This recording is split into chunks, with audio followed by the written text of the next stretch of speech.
جی start. السلام علیکم. میاں سیف الرحمان اپنے YouTube channel fair and square کے ساتھ حاضر. تو ناظرین آج ہم بات کریں گے, ہمارے ساتھ بڑے سینئر جرنلسٹ ویری ورسٹائل جناب مصطفیٰ کمال پاشا صاحب موجود ہیں. پاشا صاحب آپ کو ویلکم کرتے شکریہ ہیں. میاں صاحب. میں آپ سے ہمیشہ بہت لرن کرتا ہوں, اللہ خوش رکھے. چیزوں پر آپ کی اتنی نظر, گہری نظر ہے. یہ پالیٹکس ہمارے ہاں کچھ گدلا سی گئی ہے, اس کو ہم مختصراً کیسے کہیں گے کہ who is responsible for that. یہاں دعوے تو بڑے بڑے کیے جا رہے ہیں, ایمان اور امر بالمعروف اور پتہ نہیں کیا, جس سے لوگ انسپائر بھی ہو جاتے ہیں کہ پتہ نہیں کتنی بڑی نیک ہستی یہاں ملک میں آ گئی ہے. تو میں تو انہیں کبھی کبھی پیر بھونچال کہتا ہوں کہ وہ بھونچال بپا کر دیتے ہیں جہاں بیٹھتے ہیں, جس کا جو ایپی سینٹر ہے یا تو زمان پارک ہے یا ایف سی سی ہے, چودھریوں کا گھر پریز لائی کا. آپ اس پہ کیا کہیں گے تاکہ ناظرین کو مختصر سا کوئی. میاں صاحب آپ نے کہا کہ سیاست گدلا گئی ہے. میں سمجھتا ہوں کہ ہماری سیاست گدلانے کی دو وجوہات ہیں, ایک طویل وجوہات اور ایک موجودہ وجوہات, امیجیٹ وجوہات. طویل وجوہات میں تو یہ ہے کہ آج تک ہم 75 سالوں میں یہ فیصلہ نہیں کر سکے کہ who is the real ruler of this country. واہ بہت خوب. یعنی ساورنٹی کا ایشو ہے, طے نہیں ہوا.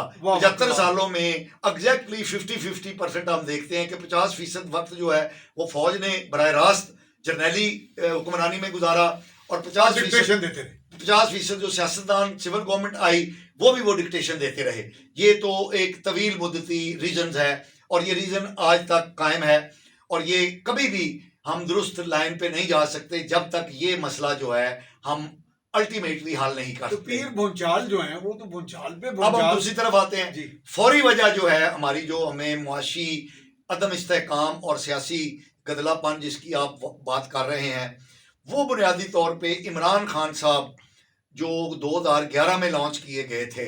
اچھا, لانچ کیے گئے تھے. اچھا, ہمارے انہی مہربان سے کہتے ہیں. میں بالکل ایک ذمہ دار صحافی, لوگوں کو ہم یہ بتا دیں کہ یہ ویسے نہیں آئے, نہیں عوامی زور سے نہیں آئے.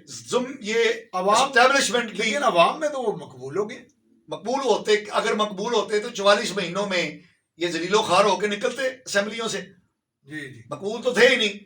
یعنی 2011 سے ہوا کھڑا کیا, پمپ کر کر کے, بھر بھر کے ہوا, اور پھر 2018 میں ان کو جس طرح جتوایا گیا, تو وہ بھی سادہ اکثریت بھی نہیں لے سکتے. دھند آئی, RTS ہوا, یہ ہوا, پتہ نہیں پھر بھی ان کو سادہ اکثریت نہیں ملی. اگر یہ جوڑ توڑ کے شریش کے ساتھ بندے نہ لائے جاتے, باندھ کے تو ان کو نہ لائے جاتے, تو پھر یہ سادہ اکثریت بھی نہ ملتی. اور جو اس طرح کے سہاروں پر حکومت قائم تھی, 44 مہینوں کے اندر اندر ہی اس حکومت کا درن تختہ ہو گیا. ووٹ آف نو کانفیڈنس کے ذریعے ان کو وہاں سے چلتا کیا گیا. اور اگلی بات دیکھیں کہ پنجاب میں جو ان کی حکومت قائم تھی وہ کس طرح قائم تھی, کاف لیگ کے 10 ووٹوں کی بنیاد پہ. اور انہوں نے اتنا ڈکٹیٹ کروایا ان کو کہ 10 ووٹوں والا جو ہے اس نے 176, پی ٹی آئی کے 176 ایم پی اے تھے, ان کے 10 تھے. وہ 176 والے وزیر اعلیٰ نہیں بنا سکے اپنا, اور وہ 10 والا جو ہے وہ ڈٹ کے وزیر اعظم بن گیا. ٹگا ٹوکری ہو گیا. ٹھیک ہے. تو اس سے آپ اندازہ لگا لیں کہ عمران خان صاحب کی کیا حیثیت ہے. تو عمران خان صاحب نے پاکستان کی سیاست کو, پاکستان کی پالیٹکس کو by design and by plan گندا کیا, اور پاکستان اس وقت جو سیاسی اور معاشی مشکلات کا شکار ہے یہ بائی ڈیزائن بائی پلان ہے. اور یہ جو بین الاقوامی اسٹیبلشمنٹ ہے جو پوری دنیا کے معاملات کو چلا رہی ہے, اس نے عمران خان صاحب کو پلانٹ کیا تھرو آور اسٹیبلشمنٹ. ہماری اسٹیبلشمنٹ بھی تو انہی کے سہارے چلتی ہے نا, جو بین الاقوامی اسٹیبلشمنٹ ہے. چلیں یہ پھر میرا خیال اس پہ پھر بات کریں گے. تو ناظرین یہ آپ نے یوٹیوب میں آج ہمارا اس کو سبسکرائب کیجیے اور شیئر کیجیے اور اپنے کمنٹ بھی دیجیے. Thank you very much. Thank you.